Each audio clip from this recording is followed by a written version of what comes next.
Good morning, and welcome to the annual gathering of the Gary Hall Fan Club. We're a rather large fan club. This is fabulous. Thank you all for being here. A couple quick announcements and a hello to those of you joining us by streaming. We know you stayed home because you're planning to watch the game, the great papal showdown in Brazil, but we're very glad you're with us for the streaming. And stay tuned for the service at 11:15. We have, if you're visiting with us, we have just upstairs here a table with red welcome bags. We'd love for you to pick one up. Take it home. It's full of information about our programs and ministries. And we also have our action table here in the forum over here. And our action today is around all of the heartbreaking news about children, about migrant children, and the border issues and their care and concern. So we have two actions. We ask you to sign on a letter we're writing to President Obama to ask that he handle this with justice and fairness and compassion for those children. And we're also taking donations through the National Church and the migrant ministries for the dioceses and parishes, and the National Church will be caring for children in various communities. So stop by the action table and take some action on your way out. I'm not going to spend a lot of time introducing Gary Hall, just to say that we love having him here every year. Gary has been left our staff in 2001 and has been coming back every summer since to enlighten us and entertain us. And he is currently the dean of our National Cathedral in Washington, so he's a very important person.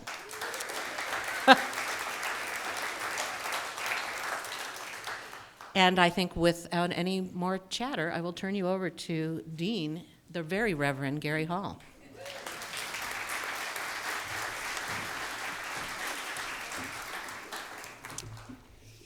I come back every year because they never let me actually talk in the forum when I worked here, so I was always upstairs in Sweetland Hall, but now I've, as my father would say, I've made it to the main room. I was in the lounge, and now I'm in the main room. You know, it's interesting. I grew up in, as many of you know, my dad and my mother both worked in motion pictures, and one of the questions people ask me in Washington is, I'm not in control of volume. I'm a content provider, not a volume provider. People ask me, how is Washington different than Hollywood? And I say they're exactly the same culture. You know, everything is transactional. It's all about power and glitz and everything. And one of the things that's really interesting, Kathy and I have been there now 2 years, and because of my job, we get invited to all kinds of social events at various fancy places. And because I've gotten in the press a few times, people kind of know who I am. But when we go to these cocktail parties, I get this look when I go up to say hello to somebody like, you're not really important, you know? And it's like, it's so interesting having this job. Well, he's dean of the National Cathedral, but in the Washington power sphere, believe me, that's like being the guy that parks your car, you know? So, I mean, it's... So I like to get out. So I like to get out to the hustings here, where people actually think my job makes me a big shot. But back in D.C., I know that I'm just the guy that prays for the presidents. And man, they need it in this moment. It's a very, very depressing. It's so interesting. We went to, this is my last personal anecdote, and then I'll jump into the content I promised you. Kathy and I went to the funeral of a man named John Ream, who was the husband of Diane Ream, who many of you may have listened to on the radio. John Ream was an attorney and a very faithful church person.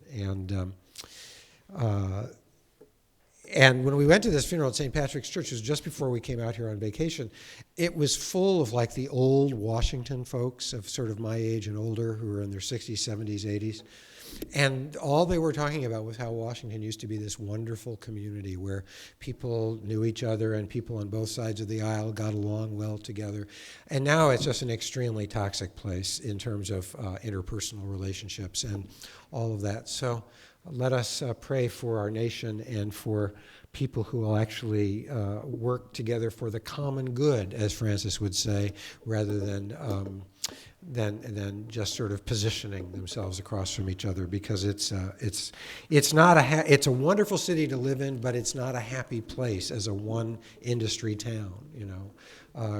Even Hollywood, I always remind people that Los Angeles, Dorothy Chandler built the Music Center without $1 of show business money, because in those days show business people were considered, you know, not the society establishment. And so LA has never really been a one industry city the way a place like Washington is, and it really does make a kind of a difference in the feel. So it's a wonderful place to live, and it's a very exciting cultural city, but the political paralysis is really toxic, and you can sort of feel it all over the place. That's a kind of sneaky segue into St. Francis, because St. Francis, Pope Francis rather, I'm getting it. Well, the last guy's a saint, so you figure, you know, that's the fast track to beatification now, is get yourself the Pope job.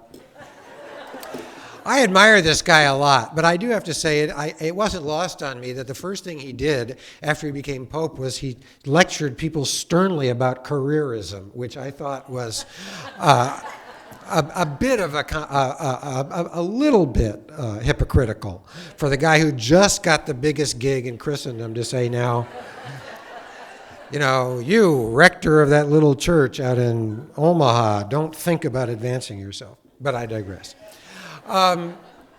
Pope Francis, he talks a lot here about the common good, and when I taught in my seminary teaching days, one of my former students, Reverend Susan Russell, who has gone on to bigger and better things since she was in my classroom. I know a fair amount about Anglican theology. I don't know a lot about Roman Catholic theology, so don't ask me a lot of deep questions about that. But one of the things that is clear about both Anglican theology and Roman Catholic theology at their core is that there is a high investment in the common good, the commonwealth. That's a big term in Anglicanism. You know that our states in the East Coast, many of them, Virginia, Massachusetts, Pennsylvania, are called commonwealths. And that's because in the time when these states were founded, the idea of the common good, the commonwealth, was not only a Christian idea, but a social idea, and that society is organized for the common benefit of all, the common good of all. We seem to have forgotten that, and we tend to think of society as a sort of competing set of interest groups who are trying to get relative advantage over each other. But one of the things that Pope Francis does in this document, Evangelii Gaudium, is that he recalls us to the deeply Christian vision of the common good. It's not a vision of a kind of monolithic church-state commonwealth, but it's this idea that human society is organized so that all may flourish, that every people of every walk, every gender, every sexual orientation, every race, ethnicity, every station in life, that all may flourish to the best of their capacity. That is, at its heart, the great kind of Christian vision of society.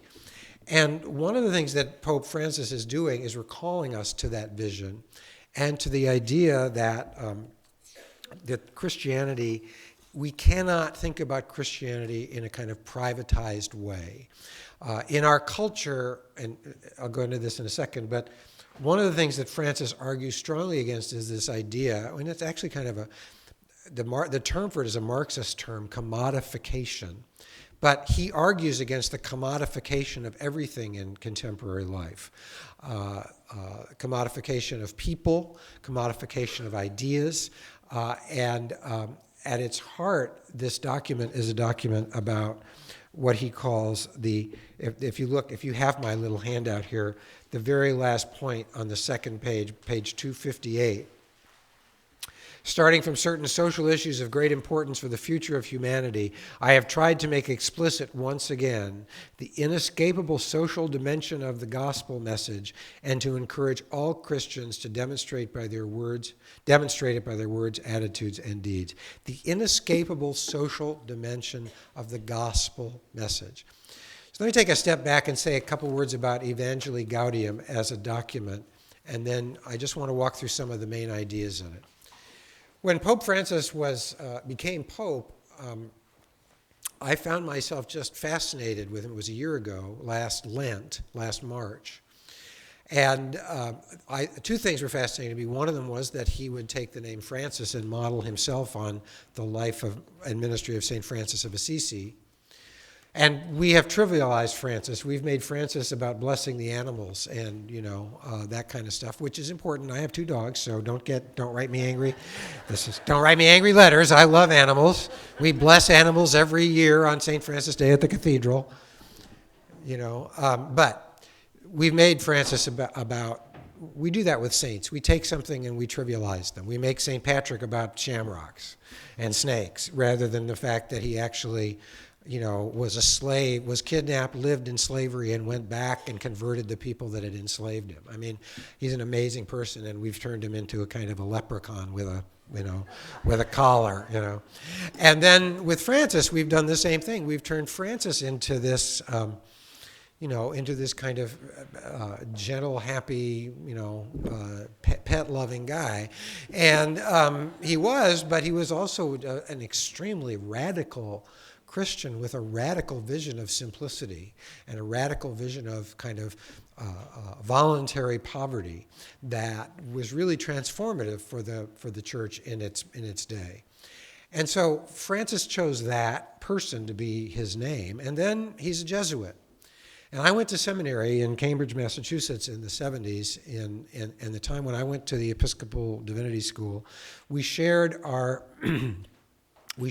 campus with Weston College, the Jesuit seminary for New England. And so in all my classes in seminary, half of the people in class with me were Jesuits.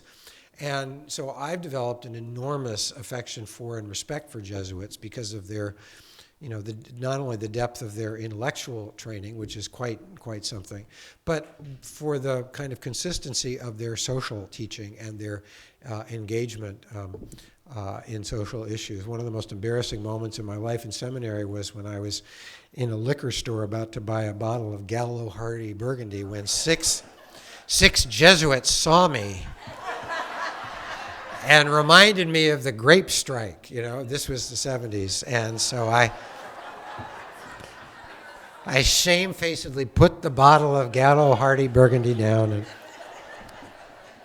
bought a much more friendly but United Farm Workers, much more expensive but United Farm Workers friendly bottle of wine. So they have that to thank for. So Francis is a Jesuit, and he chose his name after St. Francis.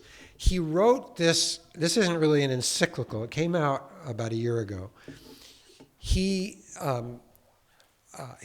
didn't, it's not really an encyclical, which is when a pope is speaking from dogmatic authority and making dogma, like Pacem in Terris, which was Pope John's great encyclical about world peace in '63, or the one in, I think, '76, Humanae Vitae, which was Pope Paul's encyclical about birth control. That's when a pope is speaking authoritatively about doctrine and dogma. This is called an apostolic exhortation, and it's clear when you read it, and when you read the stuff about it, that he actually wrote it himself. And it's an extremely you can get it online. It's published in book form. You can get it online. You just go to the Vatican website, and there's a beautiful PDF of the English translation of it that you can get for free. And it's written with these numbered paragraphs. And it's addressing this kind of fundamental concern of how does the church do evangelism in the 21st century.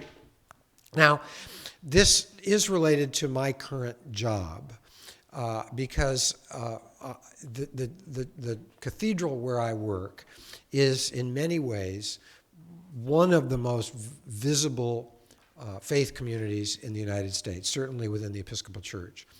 And yet, if you look at the numbers of the Episcopal Church, I think I said this stuff last year when I was here, but I'll say it again. When you look at all the demographics for mainline Christianity, they're all going in the wrong direction. The church attendance is down, church giving is down, church membership is down. And, when Kathy and I are on vacation and we go to most Episcopal churches, we would be in the youth group if we went to that church. And what you've got now is a church that is aging, a church that is 87.6% white. That's changed over my and George Regis's working lifetime. It's gotten whiter as we've gotten older. We become less interesting and compelling to people of color.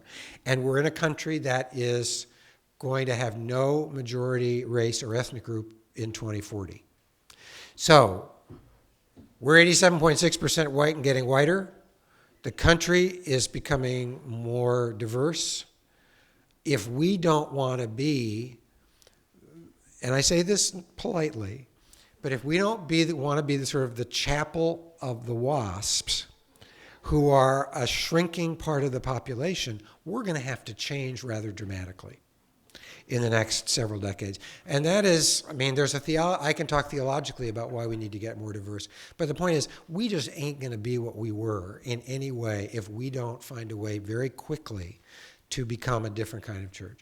Well, in some ways, that's the challenge I face at the cathedral, because one of the reasons I went there is I felt, well, if the cathedral can navigate this cultural change, then it can show other, All Saints has been ahead of this for years, so I'm not telling you anything you don't know, but most Episcopal churches in most of the nation are pretty white and pretty old.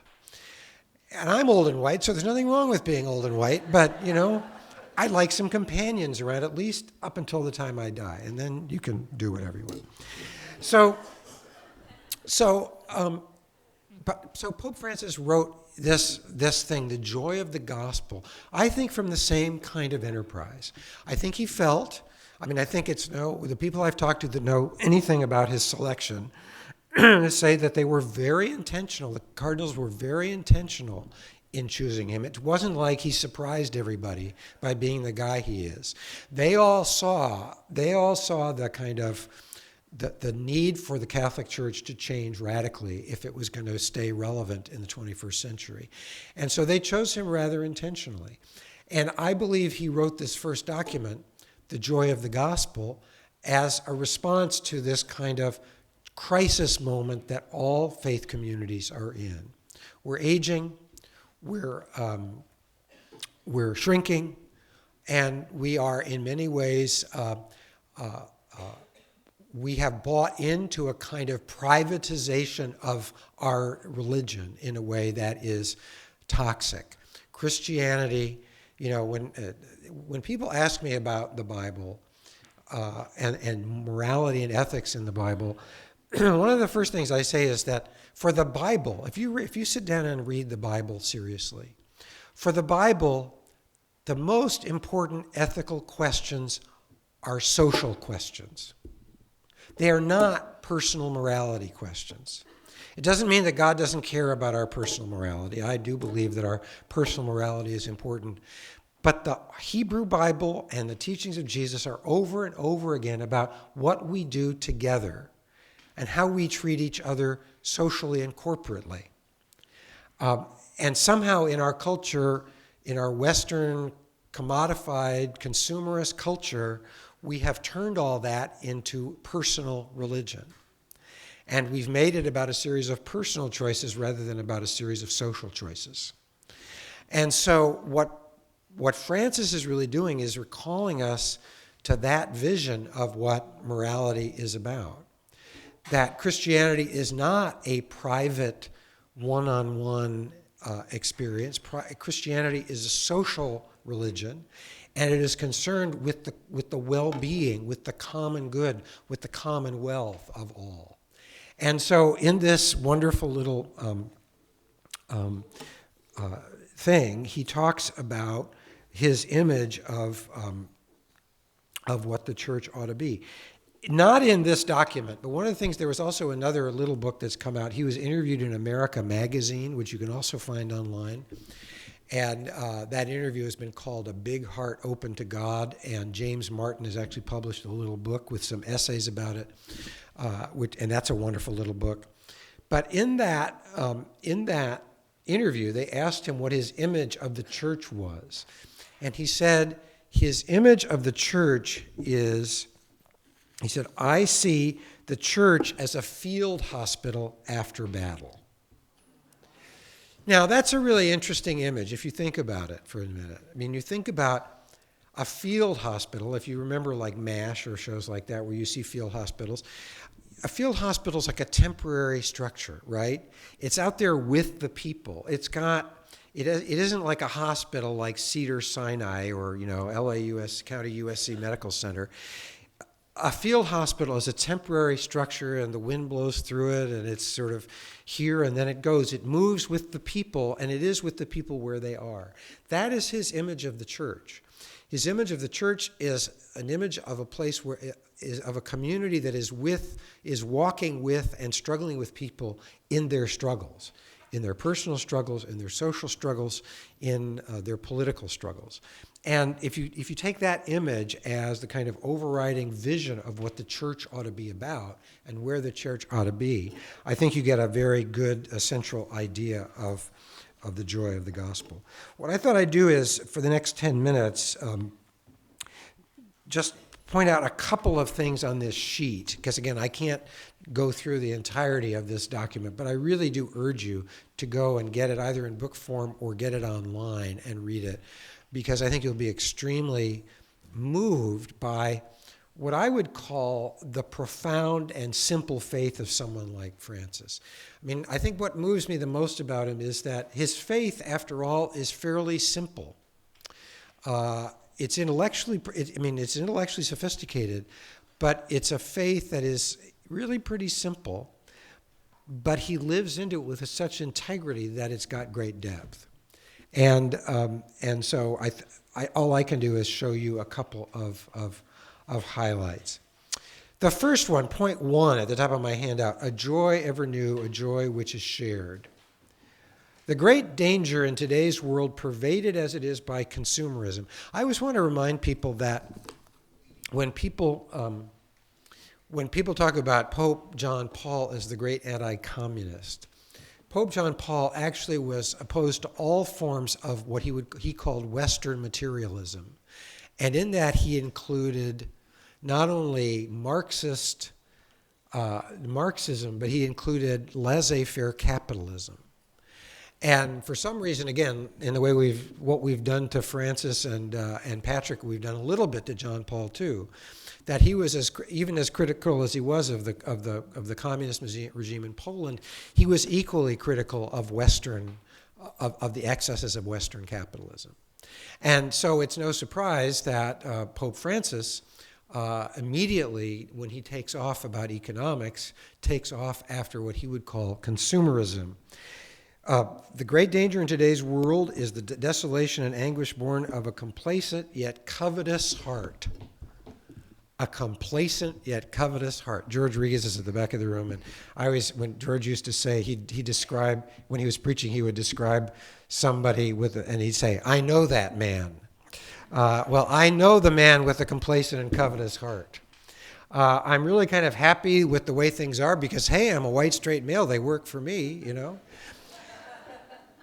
So I'm a little bit complacent about injustice, but I'm also I kind of like that BMW that guy over there has, rather than the Volvo that I have. So the great danger in today's world, because we're so pervaded by consumerism, and I think it's sort of like the water we swim in, we don't even see it, We're so pervaded by this ethic of consumerism and the way it commodifies everything, even relationships, that it leaves us a complacent yet covetous heart, the feverish pursuit of frivolous pleasures, and a blunted conscience. Whenever our interior life becomes caught up in its own interests and concerns, there is no longer room for others, no place for the poor. God's voice is no longer heard, the quiet joy of his love is no longer felt, and the desire to do good fades. This is a very real danger for believers, too. Many fall prey to it and end up resentful, angry, and listless. It's not just the people that aren't in church on Sunday that are caught up in consumerism. You and I are caught up in it. That is no way to live a dignified and fulfilled life, he says. It is not God's will for us, nor is it the life in the Spirit which has its source as the heart of the risen Christ. There are Christians whose lives seem like Lent without Easter. And I know that man, too. Then he goes on, and I'm giving you just the Reader's Digest of the executive summary of the executive summary of the Reader's Digest version of this. Some challenges of today's world. And that's where this is the stuff that got quoted in the, he says, no to an economy of exclusion. Just as the commandment, thou shalt not kill, sets a clear limit in order to safeguard the value of human life, today we have to say, thou shalt not, to an economy of exclusion and inequality. Such an economy kills. How can it be that it is not a news item when an elderly homeless person dies of exposure? But it is news when the stock market loses 2 points. This is a case of exclusion. Can we continue to stand by when food is thrown away while people are starving? This is a case of inequality. There was a story yesterday at NPR. They spent $100 million on this. They're spending the campaign for the Senate seat in Kentucky. A small state is going to cost $100 million. You could buy every person in Kentucky a bottle of Jack Daniels for $100 million. That'll help. Well, that will help. Especially if the election comes out one way rather than another. But just think what $100 million would do. There's an $80 million shortfall in the education system in the state of Kentucky, But for some reason, we've decided we want to spend this money this way. Today, everything comes under the laws of competition and the survival of the fittest, where the powerful feed upon the powerless. As a consequence, masses of people find themselves excluded and marginalized, without work, without possibilities, without any means of escape. One of the great papal encyclicals of the 80s, John Paul's first encyclical, was about the dignity of human labor. And it was about the need for all people to have meaningful work, not only for economic justice, but also for so that people could live into their full dignity and live out the true destiny of being human, which is to collaborate with God in the ongoing redemption of creation. So all human labor is meaningful in Catholic theology because it is participation in God's redemptive healing work. And that's why people are entitled to it, because it's really part of our nature as human beings. The culture of prosperity deadens us. We are thrilled if the market offers us something new to purchase. In the meantime, all those lives stunted for lack of opportunity seem a mere spectacle. They fail to move us. I have 2 Apple laptops, an iPad, and an iPhone, so I am not criticizing any one computer company when I say this. But is it really worth it for me to be able to tweet and send messages to my friends that people are working in sweatshop conditions in the developing world? I don't know. Is it worth it that so that I can drive around and in a gas-guzzling vehicle that my grandchildren, should I ever have any, will live with rising oceans and chaotic storm patterns? Again, I don't know. I don't think so. But we've created a kind of mental world in which we maximize our own pleasure, regardless of the social costs to either people we don't see or people who are yet to come.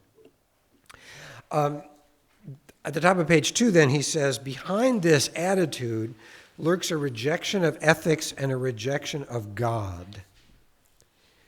Ethics has come to be viewed with a certain scornful derision. It is seen as counterproductive, too human, because it makes money and power relative. It is. When I left here, I went to be rector of the Episcopal Church in Bryn Mawr, Pennsylvania, which was a very different culture than Pasadena, California. And my first meeting with the investment committee of that parish, our investment counselor's representative came to describe our portfolio, which was quite healthy. And I said at the end of the discussion, which was just full, we were invested in everything you don't want to be invested in, we were invested in. And I said, well, just curious, what's our position on ethical investing? And this woman without a beat said, we're against ethical investing. I said, okay. That clears that up.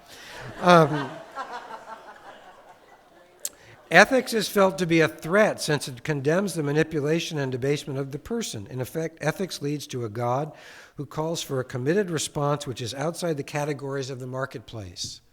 If I were going to say, underline this sentence, folks, calls for a committed response which is outside the categories of the marketplace. When these latter are absolutized, when we absolutize the categories of the marketplace, which we do in our culture, God can only be seen as uncontrollable, unmanageable, even dangerous, since God calls human beings to their full realization and to freedom from all forms of enslavement. Ethics, a non-ideological ethics, would make it possible to bring about a balance and more humane social order. With this in mind, I encourage financial experts and political leaders to ponder the words of one of the sages of antiquity: not to share one's wealth with the poor is to steal from them and to take away their livelihood. It is not our own goods which we hold, but theirs. And it's no accident that in our scriptures, in the book of Leviticus, which always gets held up for, all sorts of issues about LGBT issues, in the book of Leviticus, people are told not to mow their fields all the way to the end so that the poor will be able to actually, live off of what they don't reap, what the farmers don't reap. In that same book, it talks about forgiving debts every 50 years. And in the second chapter of the book of Acts, the first thing that the disciples do when they move in together is that they all share their goods in common. And so again, we have commodified Christianity and Judaism, and we've made them about success and all kinds of other things. But the scripture, the Bible, is very critical of the marketplace, and in fact, kind of mandates distributive justice at the very start of each of its great traditions, Judaism and Christianity. Finally, I'm not going to get to everything, but let's look at paragraph 63 here, and then I'll see what you all want to say. The Catholic faith of many peoples is nowadays being challenged by the proliferation of new religious movements, some of which tend to fundamentalism, while others seem to propose a spirituality without God. Before I came here in 1990, I was, for the decade of the 1980s, the vicar of the Episcopal Church in Malibu, California. Somebody had to be there, and I figured it might as well be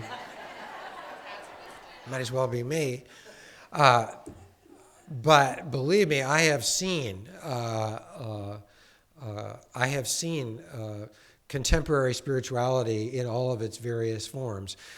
My successor at St. Aidan's, Susan Klein, who's now the rector in Westwood, says the problem isn't that people don't believe anything, it's that they believe everything, and uncritically. And this is, I think, one of the things that Francis is saying. This, on the one hand, is a human reaction to a materialistic, consumerist, and individualistic society, but it is also a means of exploiting the weaknesses of people living in poverty and on the fringes of society, people who make ends meet amid great human suffering and are looking for immediate solutions to their needs. These religious movements, not without a certain shrewdness, come to fill within a predominantly individualistic culture a vacuum left by secular rationalism. He's talking both about kind of non-theological religious movements, and he's talking then about fundamentalistic religious movements, which for Francis are both sides of the same coin. We must recognize that if part of our baptized people lack a sense of belonging to the church, this is also due to certain structures and the occasionally unwelcoming atmosphere of some of our parishes and communities, or to a bureaucratic way of dealing with problems, be they simple or complex, in the lives of our people. In many places, an administrative approach prevails over a pastoral approach, as does a concentration on administering the sacraments apart from other forms of evangelization. So I guess the last thing I would say about Francis and about Evangelii Gaudium, and again, I would like you to go home and read it, because it's really a compelling document. For Francis, the church needs to be where the people are. It needs to be a field hospital. It needs to be on the road with the people. It needs to be in the midst of human action and life and suffering. And if the people are swimming, the church needs to figure out how to swim with them. And the church is the church when it does what the church does. And what the church does is it reads the Bible, it gathers around God's table at Eucharist, and then it lives out in the world a vision of the world that God is calling the whole creation to. That's what we do. We're not here essentially to argue with each other over fine points of doctrine. We're here to be a field hospital, to bind the wounds of each other and ourselves and the people who are up against it, and also to look critically at ourselves, to try to open ourselves to not only the pain and suffering in the world, but also to the incredible joy that people who are marginalized, who are on the margins of life, actually bring to life and could bring to our affluent consumerist culture and society. So it's an extremely powerful document, and I really urge you to read it. And every once in a while I just wake up and say, how'd this guy get to be Pope? I don't understand it.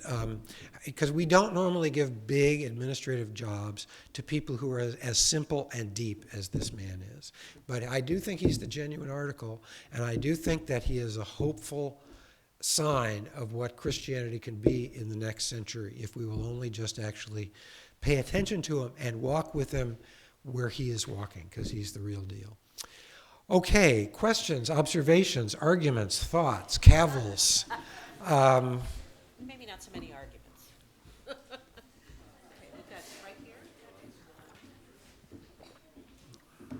In reference to your last remark, I think God is desperate. I'm sorry? In reference to your last remark, I think God is desperate. He arranged for Pope Francis. Yeah, God is desperate. God must be desperate if God called for Francis. I mean, I do think, I am hopeful about this, about Christianity. There's a lot of vibrant energy in Christianity in the 21st century, but it ain't happening institutionally. For some reason, people in our culture do not see, and again, I'm not talking about All Saints, I'm talking about the church generally. People in our culture do not see the church as a credible place to come to pursue their questions. And when I meet people under 30, under 40, who are not going to church, they seem to be very intellectually curious about the faith. They seem to be very spiritually grounded and interested in the life of prayer. They seem to be interested in doing something with their lives that is going to make a difference in terms of responding to human need and justice. But they don't seem to find our church as a place to do that. And we've lost a certain amount of credibility. And I think that's what Francis is trying to reestablish in the Roman Catholic Church. And I think our challenge is to figure out how we do that in our own tradition and how we make the church a credible place for people. I mean, because I think when I talk to young people, say, I tried it, I went to a church, and the rector got up and preached a sermon about the church's financial problems or about the fact that the altar guild's fighting with the ushers or, whatever. And it's like I walked out and never came back. And we're not really keyed into where people are right now. And this is an enormously important alarm bell. Okay, up here. Well, I just want to say that on June 22nd, I came to the cathedral for your service, and it was Pride Day, and I cried through the whole service. It was so beautiful, and I thought it was really vibrant, and I felt right at home. I'm a brand new member of All Saints, and it just felt like, this place isn't so different. And I didn't know that you were part of I got this it all. community. I learned it all here. So great.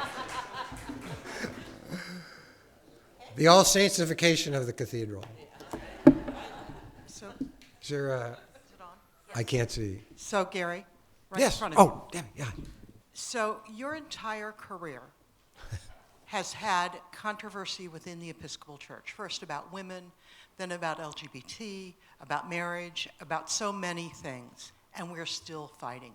So what must we as a tradition do if we're going to follow your logic?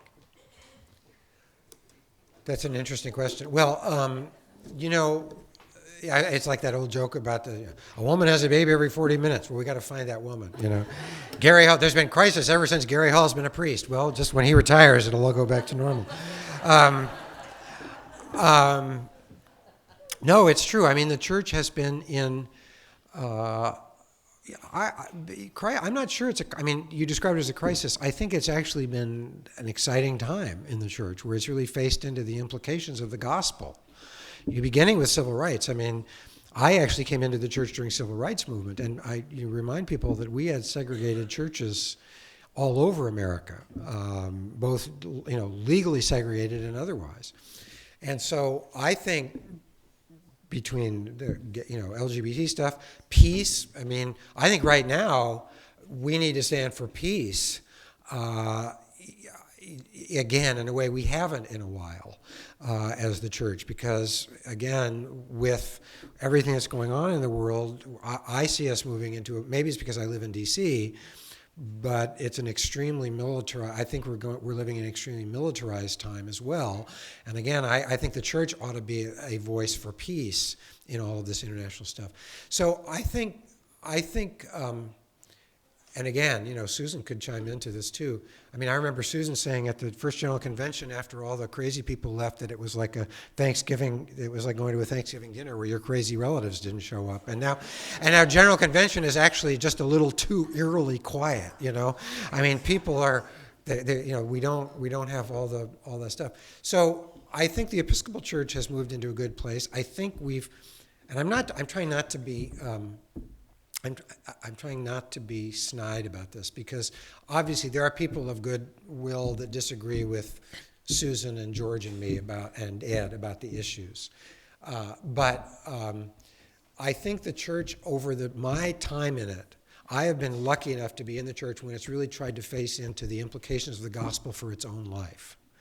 And I think it's made the right decision every time. And that's enraged some people.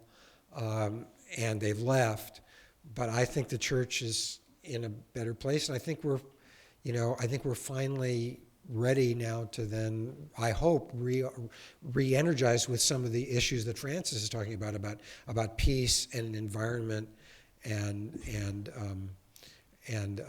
economic justice, because I think those are the next issues for us. But I think I wouldn't call this a crisis so much as actually this has just been our chance to actually live into the gospel. Here. Sorry. In terms of historical evolution of religion, are we just not going through a period of evolution of religion and institutionalized religion? Sure. Because all religions, as they're known, fade and move into other dimensions. Sure. Your comments. I had a professor in seminary who used, during the prayer book, we had a big fight over the prayer book in the 1970s, and Lloyd Patterson used to say that when people talk about tradition, their fondness for tradition, what they're really expressing is their affection for the recent past. And so, as Frederica Thompson says, if you look at church history, she's a church historian, she says you can find that the church did it. Whatever you want to do now, the church did it that way sometime way back, and it just got forgotten. And so I do think you're right that this is an evolutionary process. I think what's changed is Christianity is now much more of a movement, as it was in the early days of its existence, than it is the official religion of Western society. And I say this as the dean of the kind of spiritual home of the nation. That's part of our mission statement. And but we're in a post-Constantinian mode, as James Carroll would say. We're in a different place. So I think you're right. I think this is an evolving process.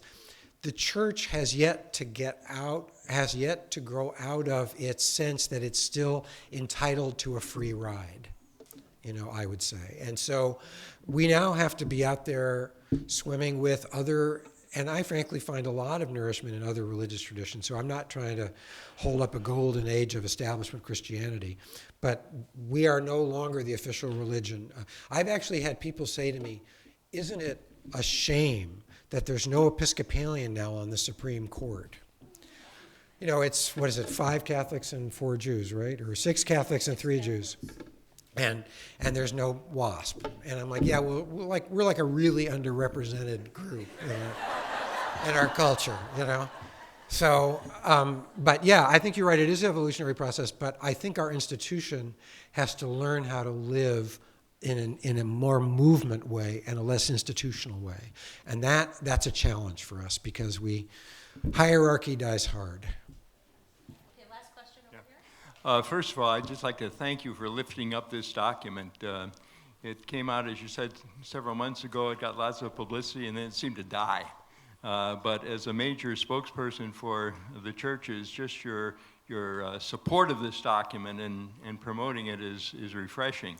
I read this document as well, and it's a fantastic statement of all the things you're mentioning, the Christian Right. tradition. And my question is, do you see this as a truly ecumenical document that has the Catholic written big here, and that has legs in terms of stimulating a dialogue within the Christian churches across the board? Is that a possibility? I think so. I mean, I think everybody I know in the church, and you know, in D.C., I have a lot of relationships with non-Episcopal Christian clergy and also interfaith clergy. But in D.C., everybody that I see is talking about this. I mean, that this has become, I think, in many ways, this is a kind of a blueprint. And anecdotally, Francis has actually there's been a bump in people. Our attendance this last year at the cathedral has been higher, and while I would love to ascribe that to the excellence of my own leadership, I think a lot of it has to do with the fact that Francis has made the church credible in a way. His personal credibility rubs off on all of us. So I am doing everything I can to hold this document up, and we're going to do some sort of a symposium about it at the cathedral this year, because I think it's profound, not only in its intellectual depth and its intellectual integrity and its theological astuteness, but it's profound in the simple faith that it just is relentlessly. It's like, as I always say to people, and I really like this sermon, it's the unvarnished gospel. And when you read this thing, this is just it. This is what Jesus is about. And if we've forgotten that this is all it's like Tommy Lasorda. I'm a big Dodger fan, okay? Tommy Lasorda, when he was trying to motivate his team, would say, remember when you were a kid, you'd play and your mom would be calling you didn't want to come in, and they finally have to make you come in because you didn't want to stop playing baseball. I need to see some of that out there on the field, you know? In the same way, this is all about the joy of the gospel, right? I mean, this is a joyful thing we're up to. And he's recalling us to that. And if for nothing else, if we can recenter ourselves in the joy of what following Jesus is all about, I'll be eternally grateful to him. I love this place. Thank you guys so much. It's great to be here.